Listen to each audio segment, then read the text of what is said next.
My name is Nora Sullivan, and I am 31 years old. Sometimes the people who have been in your life the longest are the ones who quietly decide they get to edit your story for you. They frame it as love or concern or generosity, and by the time you notice the pages have been rewritten, you are left wondering if you ever knew the real version at all. This is the story of how that happened to me, and what I finally had to do about it. If you have ever felt someone close to you speaking about your life like they were the narrator instead of you, I hope you will stay with me through this one. The decision to leave for the mountain cabin near Asheville came without any real planning. One evening, the old tensions that had been simmering in my family for years finally boiled over during what was supposed to be a quiet weekend together at my parents' house. My mother and my father had been going through some old boxes in the attic, and something they found brought up questions none of us were ready to answer out loud. My older sister Caroline tried to smooth it over the way she always does, but the words kept circling back to the same uncomfortable truth we had all agreed, years ago, to keep neatly folded away. By the time the sun went down, the air in the house felt too heavy to breathe. Someone, I think it was my father, suggested we just go. The cabin had always been the place we went when we needed space to remember who we were supposed to be. This time we left in a rush, throwing bags into cars without a real list or a clear plan, just the shared need to put distance between ourselves and whatever had cracked open that night. Elise Harper had been at the house that weekend. She had arrived the day before with Logan, my boyfriend of almost 3 years, because she said she wanted to help my mother with some organizing projects she had been putting off. That was how Elise always framed things, as help, as generosity, as being the person who showed up when others might not. I had known her since we were 19, and for most of those years I had believed the version of her that smiled warmly and offered to carry the heavier boxes. She had a way of making herself indispensable without ever asking to be asked. When the decision was made to drive to the cabin, she simply started packing a bag of her own and said she would come along to make sure everyone had what they needed. Logan nodded like it was the most natural thing in the world. I did not argue. I rarely did with Elise. We were almost finished loading the cars when I realized I had left my phone on the kitchen counter. I had been on a call earlier with a cousin who lived out of state, someone who still remembered the parts of our family history the rest of us had learned to leave unspoken. The conversation had been quiet and careful, the kind you have when you are trying to understand something without letting it become bigger than it needs to be. I had put the phone on speaker so I could keep folding blankets with my free hand. When I walked back into the kitchen to grab it, Elise was standing at the counter, very still, her hand resting near the phone. She looked up and gave me that soft, concerned smile she used when she wanted to be the calm one in the room. I didn't mean to overhear, she said, her voice low and kind. But I was right here and it sounded important. I hope everything is all right with your family. I picked up the phone and ended the call. The screen showed the call had been active for several minutes after I thought I had hung up. I felt a small, cold shift somewhere in my chest, but I kept my face even. It's fine, I said. Just catching up on some old things. Elise nodded like she understood something I had not said. She reached for one of the bags I was carrying and took it from my hands with gentle firmness. You don't have to explain, she said. I'm just glad I was here. Sometimes it helps to have someone who can hold space for the harder conversations. I thanked her because that is what you do when someone offers generosity, even when the offer makes your skin feel tight. We finished loading the cars in near silence. My mother and my father rode in one vehicle with my older sister Caroline. Logan drove the second car with me and Elise in the back. My cousin Ethan Cole had decided to meet us at the cabin later that night after he finished a work shift. The drive was supposed to take a little over 2 hours, but the tension from the house followed us onto the highway like a third passenger. About 40 minutes in, the conversation in our car turned to what had happened earlier. Logan asked, in that careful way he had when he did not want to start an argument, whether anyone thought going to the cabin was really going to fix anything. Elise answered before I could. I think it's brave, she said from the back seat. Nora's family has been carrying a lot for a long time. Sometimes you have to step back and let people process things in their own way, even if it means facing some uncomfortable truths. She said it like she was offering comfort, but the words landed with a small, precise weight. Logan glanced at me in the rearview mirror. I kept my eyes on the dark road ahead and said nothing for a moment. The phone incident was still sitting in the back of my mind like a stone I had not decided what to do with yet. My mother and my father have always tried to protect us from the harder parts of our story, I said finally, keeping my voice even. That does not mean they were lying. It means they were trying to give us something steady to stand on. Elise made a soft sound, almost a sigh, the kind that suggested she understood something deeper than what had been said. I know you want to see it that way, she said. And maybe that is kinder. But I have watched you carry so much of the emotional work for everyone else. I just wonder if it is finally time someone carried it for you instead. Logan did not disagree with her. He reached over and rested his hand on my knee for a second, the way he did when he thought I needed steadying.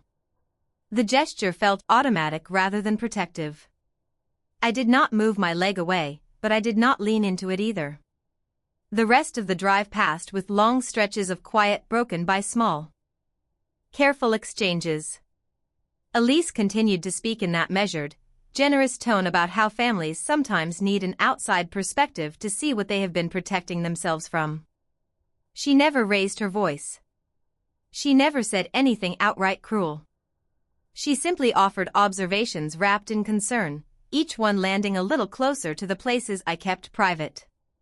By the time we turned onto the winding road that led up to the cabin, I could feel the beginning of a headache forming behind my eyes.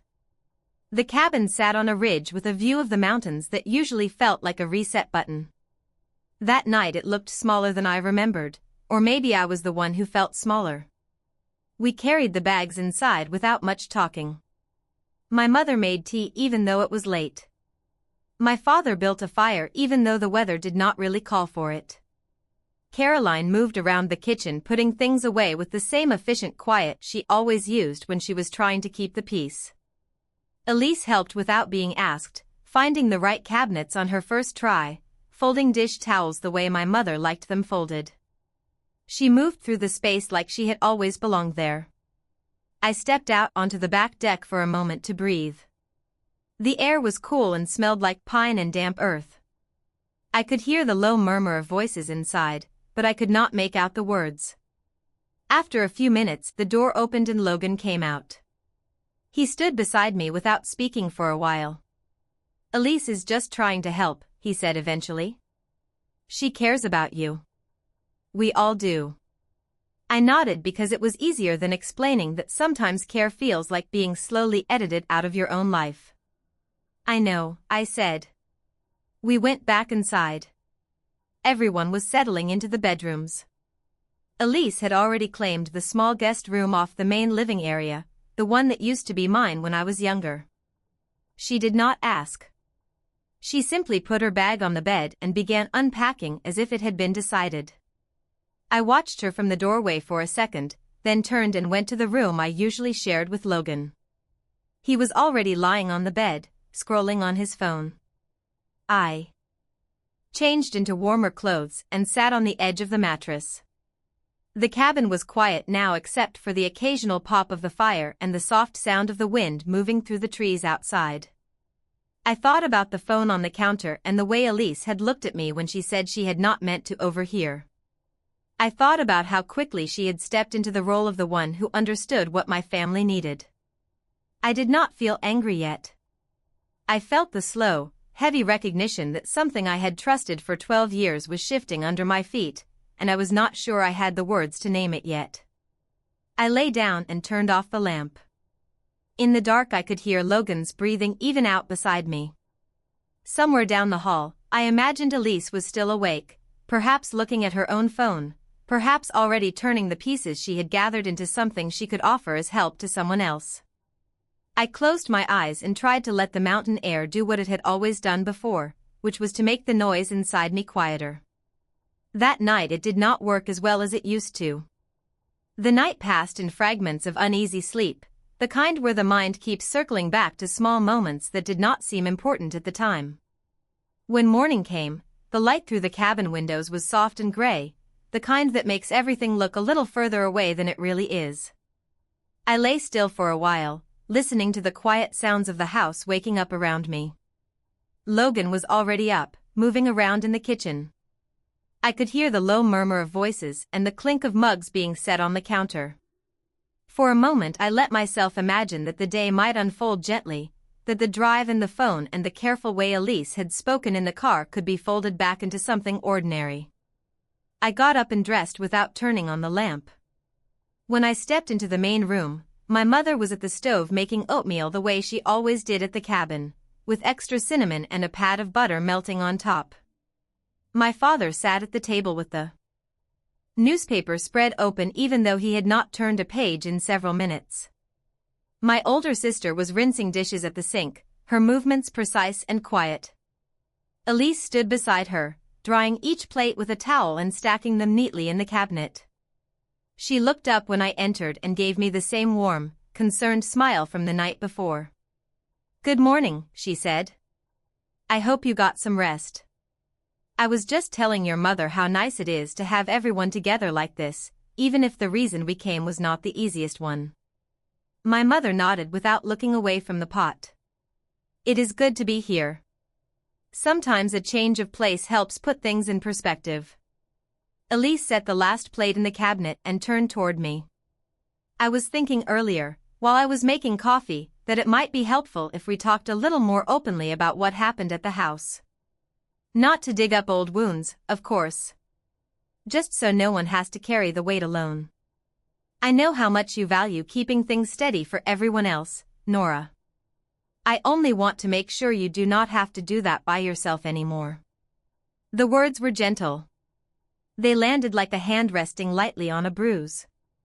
I poured myself coffee and sat at the table across from my father. Logan came in from the deck where he had been checking the signal on his phone and took the seat beside me. He reached for the sugar without speaking. "I appreciate that," I said, keeping my voice even. "Right now I think everyone just needs a little time to settle." Elise nodded as if she agreed completely, but the nod carried a small extra weight, the kind that suggested she understood something the rest of us had not yet accepted. She sat down at the end of the table and folded her hands around her mug. "I only bring it up because I care," she said. "I have seen how these old family stories can sit inside a person for years if they are not given room to breathe.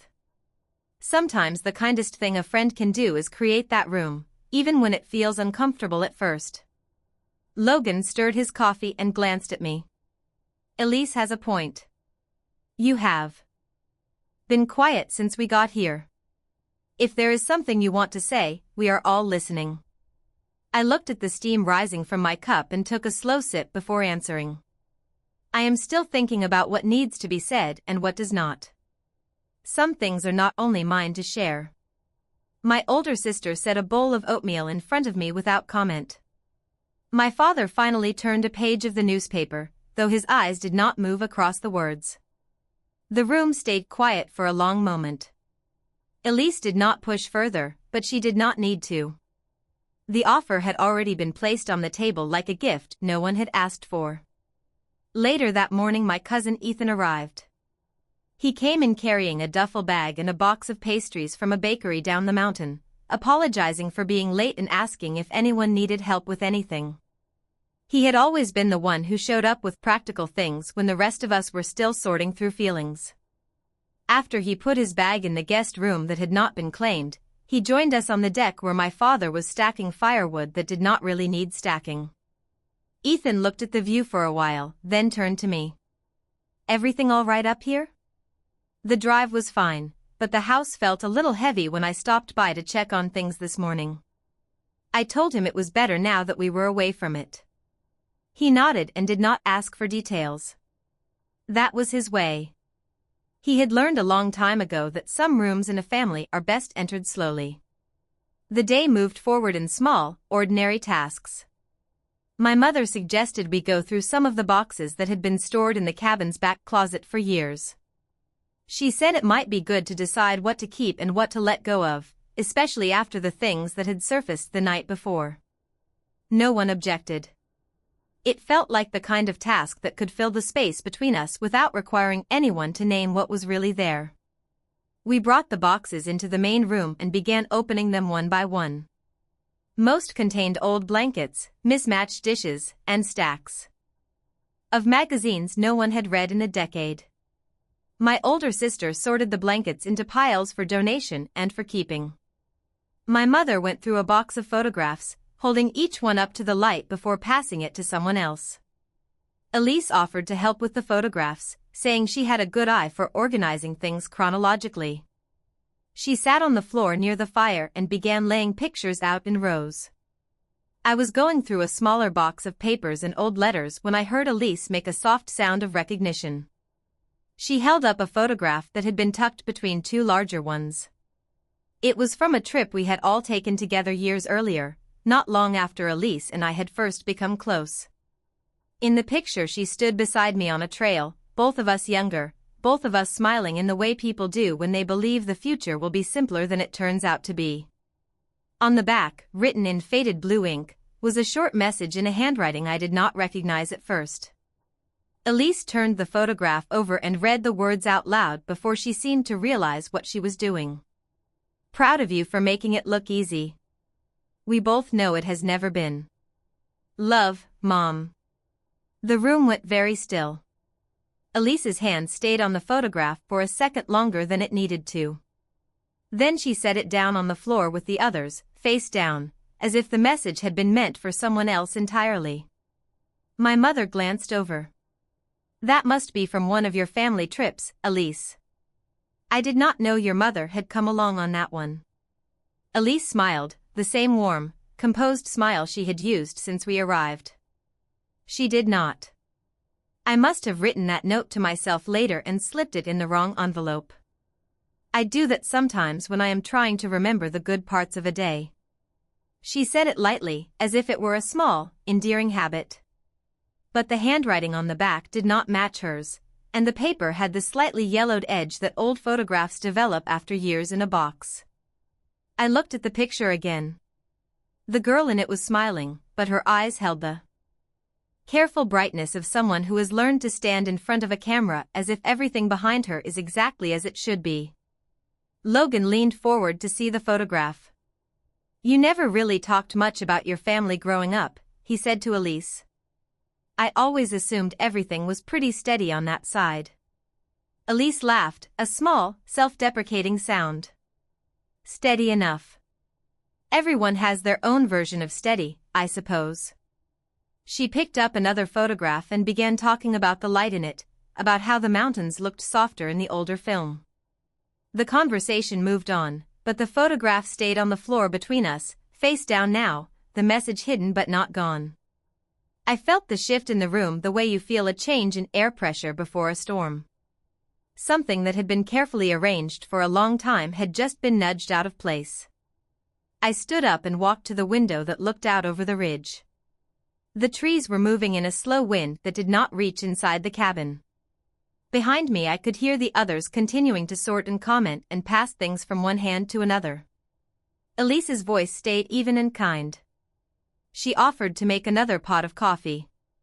She asked my older sister if she wanted help carrying a box to the donation pile. Every word was measured, generous, the voice of someone who had practiced being the person others leaned on. I stayed at the window for a long time. The photograph was still on the floor when I finally turned around. No one had moved it. Elise was helping my mother tape a box closed, her hand steady, her expression open and attentive. Logan was on the couch with his phone again, scrolling without really looking at the screen. My cousin Ethan caught my eye from across the room and gave a small, almost imperceptible nod, the kind that said he had noticed something too but would not speak of it unless I did first. I walked over and picked up the photograph.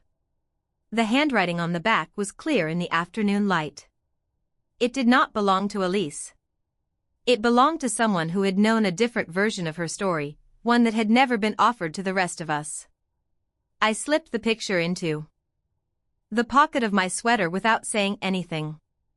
The paper felt thin and old against my fingers. Elise looked up from the box she was taping. "Did you find something else worth keeping?" she asked. I met her eyes and kept my voice calm. "Just an old picture. I thought I might want to look at it again later." She nodded, and for the first time since we had arrived at the cabin I saw the smallest flicker of something cross her face before the warm concern returned. It was gone so quickly I could have convinced myself I had imagined it. But I had not imagined the handwriting or the way the room had gone still when she read the words out loud. I carried the photograph with me when I stepped back out onto the deck. The wind had picked up a little, moving the tops of the trees in a steady rhythm. I stood there with my hands in my pockets, feeling the edge of the paper against my palm, and let the quiet of the mountain settle around me. For the first time since the phone had been left on speaker, I did not try to quiet the thoughts that were rising. I let them stay where they were, clear and sharp and no longer willing to be folded back into someone else's version of generosity.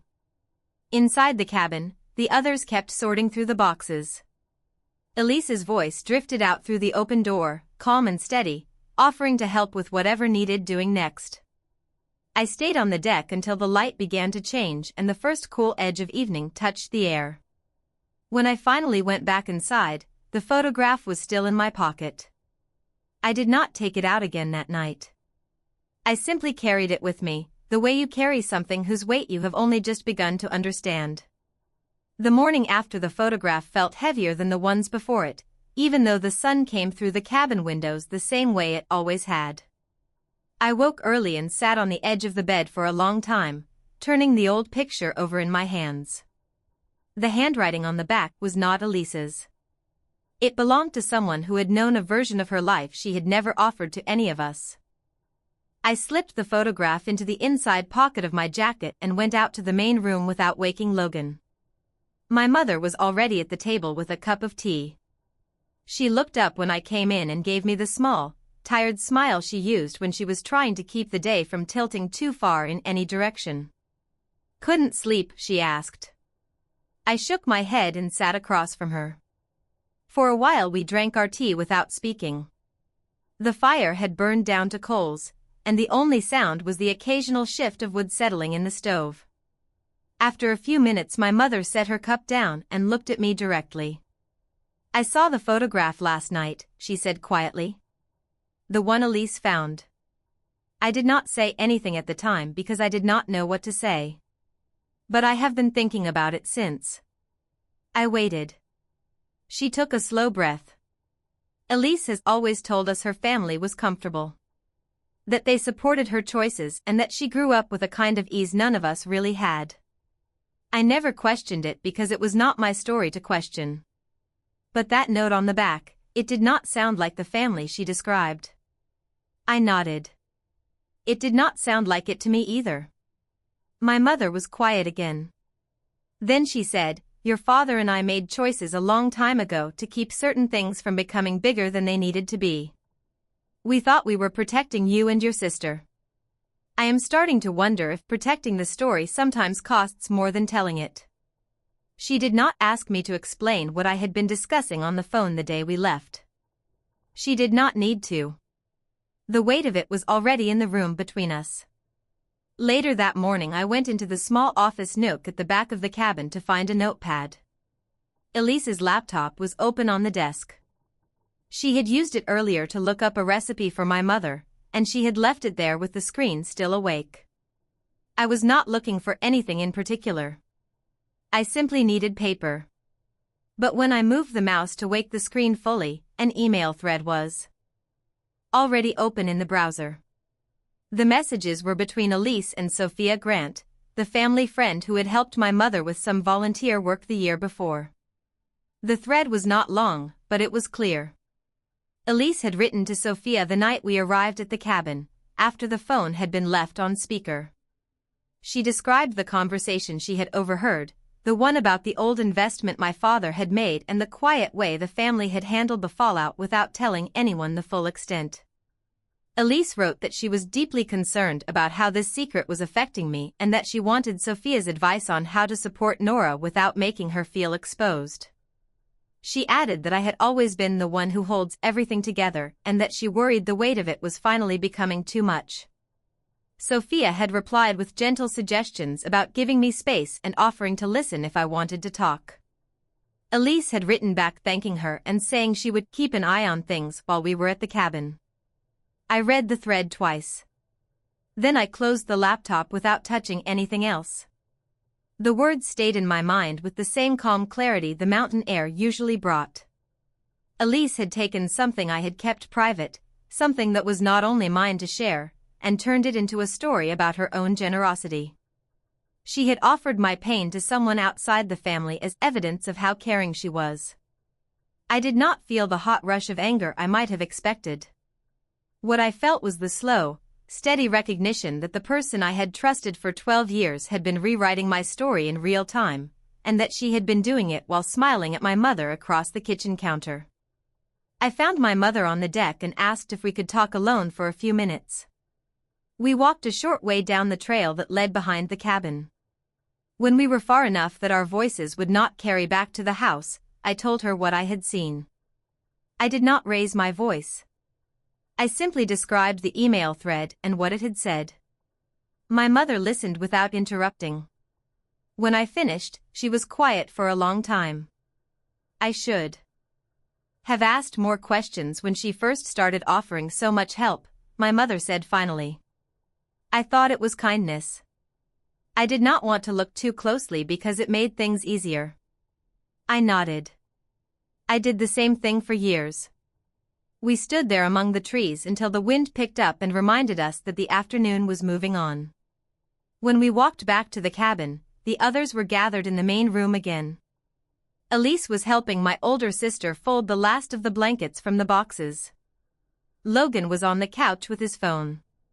My cousin Ethan was stacking the donation boxes by the door. The photograph from the night before was no longer on the floor. Someone had put it away. I asked if everyone could sit for a moment. The request was quiet, but the room shifted when I made it. Elise looked up first, her expression open and attentive in the way it always was when she wanted to be the steady one. I did not accuse. I simply placed the facts on the table the way you set down something heavy you no longer wish to carry alone. I told them about the phone on the counter and the conversation Elise had overheard. I told them about the email thread I had seen that morning. I told them that the story she had been telling about her own family, the one that made her the person who understood everyone else's pain so well, had a different ending written on the back of an old photograph. Elise listened with the same composed concern she had shown since we arrived. When I finished, she spoke in the same measured tone she always used. I can see how that would look, she said. I only reached out to Sophia because I was worried about you. I thought if I could get another perspective, I could support you better through whatever your family was carrying. I never meant to expose anything. I was trying to be the friend you needed. Logan nodded beside her. She was trying to help, Nora. You have been carrying a lot. Elise saw that and wanted to make sure you were not alone with it. My older sister looked between us, her hand still on the blanket she had been folding. My father stayed silent, his face unreadable. My mother stood near the window, her arms crossed loosely over her chest. Ethan watched Elise without speaking. I looked at Elise and kept my voice calm. You took something I had not chosen to share and turned it into a story about how generous you are. That is not support. That is using someone else's pain to make yourself look like the person who fixes things. Elise's smile did not waver, but something small and careful moved behind her eyes. I understand why you feel that way right now. Sometimes when we are hurting, it is hard to see the good intentions behind someone's actions. I did not argue with her. I turned to my mother instead. I love this cabin, I said. I love the stories that live in the walls and the way the light comes through the windows in the morning. But I will not stay in a place where my private life becomes someone else's proof of their own kindness. If Elise remains the person everyone turns to for the version of our family that feels easiest to hold, then I cannot keep coming back here. Not the way I used to. The words were not loud. They did not need to be. My mother's eyes filled, but she did not look away. My father finally spoke, his voice low. We can talk about this. We do not have to decide everything today. I shook my head gently. I have already decided. I am leaving this afternoon. I will not ask anyone else to choose sides. I am only choosing the version of my life where I do not have to disappear so someone else can keep being the generous one. Logan stood up. Nora, come on. This is your family. You cannot just walk away from the cabin because of one misunderstanding. It is not a misunderstanding, I said. It is a pattern I finally see clearly. I am not angry. I am simply done pretending it does not cost me something every time I stay quiet. I went to the room I had shared with Logan and packed the few things I had brought. I left the photograph album on the shelf where it had always lived. I took only the single picture from my jacket pocket and slipped it into my bag. When I came back out, Ethan was waiting by the door with his keys. I will drive you down the mountain, he said. Whenever you are ready. I nodded. My mother came to me and put her arms around me without speaking. I held her for a long moment and then stepped back. I love you, I said. That has not changed.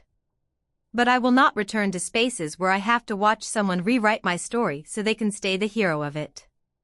She nodded once, her eyes bright but steady. My father stood behind her, his hand on her shoulder.